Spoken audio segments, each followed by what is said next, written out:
Tonight, an Eyewitness News investigation. Are West Virginia regional jails subjecting inmates to excessive force and cruel and unusual punishment? Eyewitness News reporter Leslie Rubin has uncovered stunning video and some new information that paints a disturbing picture of what's really going on inside our regional jails. Leslie.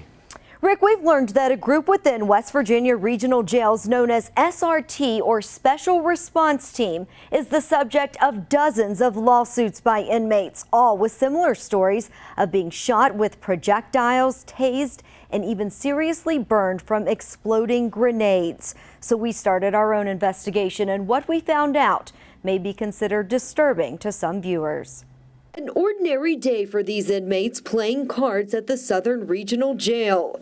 You can't hear what's about to happen, but Barry Yearout says he will never forget what it sounded like. The screaming, the shots, the grenades going off, it was something. That's him, and to this day, he doesn't know why he was shot. I was on the ground with my hands behind my head like this, on my belly, feet out, just face down, next to when I looked to see what was going on, and all you can hear was a bunch of yelling and commotion and gunshots. This video, obtained exclusively by Eyewitness News, shows what's come to be known as the Shakedown in May 2014. The actions here by the Regional Jail's Special Response Team, dressed head to toe in riot gear and armed with grenades, beanbag guns, and tasers, have come under fire by inmates who say they use excessive force, cruel and unusual punishment for no reason. There was no excuse for what happened. Yearout was serving time for a third offense DUI.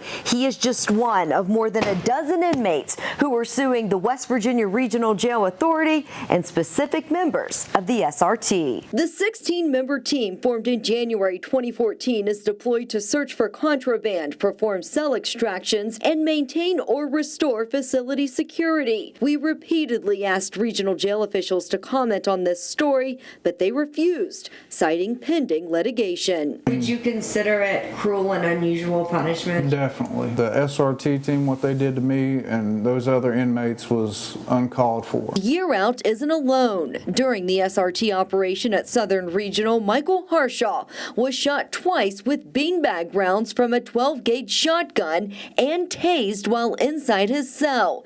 Incident reports obtained by Eyewitness News through the Freedom of Information Act say that Harshaw did not comply with orders to show his hands. The reports indicate the SRT made the tactical entry because the inmates wouldn't lock down. But Yearout says they were never told to do so. Were they telling you to do something that you weren't doing?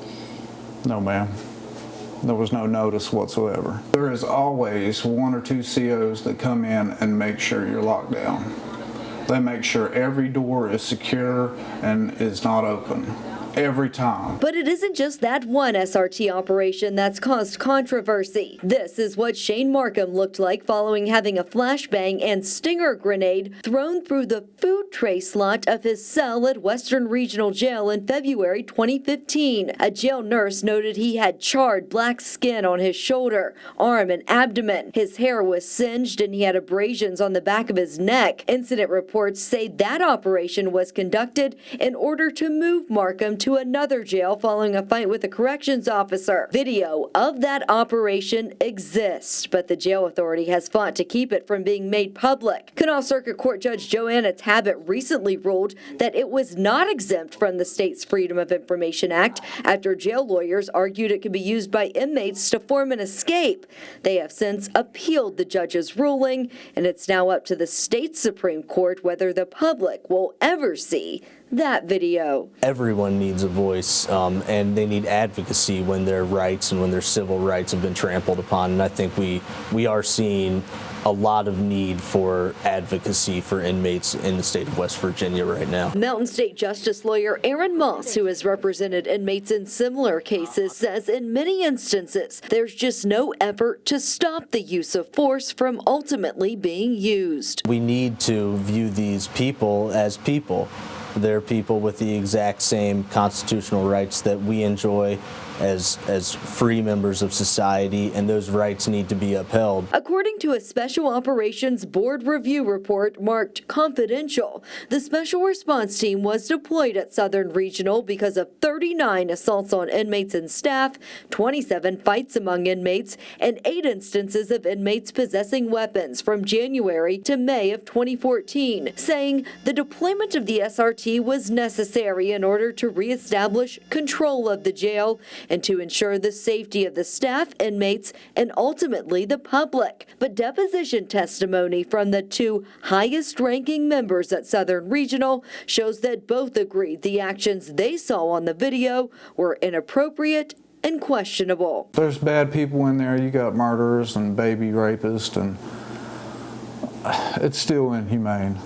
Any way you look at it. And on top of the shakedown, they treated these individuals entirely inappropriately, with malice. It was awful what they did. That's year-out's lawyer, Paul Strobel, who is also representing Markham and Harshaw. They point out that the inmates had every possession in their cell removed and trashed. Court papers, personal items, even toilet paper and mattresses. We slept on the concrete for 2 days. Our pod did. There were several pods that went 3 or 4 days without. Year-Out says that only led to more problems. Just days after the SRT came through to make the jail safer, 51-year-old Carlos McMillian was killed by another inmate. Court testimony revealing that deadly argument sparked by a fight over a mattress. We have asked for comment on this story and about SRT from regional jail officials multiple times over the last several weeks. Just about an hour before this story was aired tonight, a communications director for the state tells us that Executive Director David Farmer, who took over last spring, eliminated the SRT program within a month of his appointment. He says its policies no longer exist. Quote, he has also implemented a new policy that requires the prompt reporting and close scrutiny of all use of force incidents, the release went on to say. They call the video we just showed you a, quote, incomplete, out of context depiction of a lockdown and sweep of a regional jail. We can tell you tonight that several members of SRT are no longer employed with the Regional Jail Authority. Reporting live in the studio, Leslie Rubin, Eyewitness News.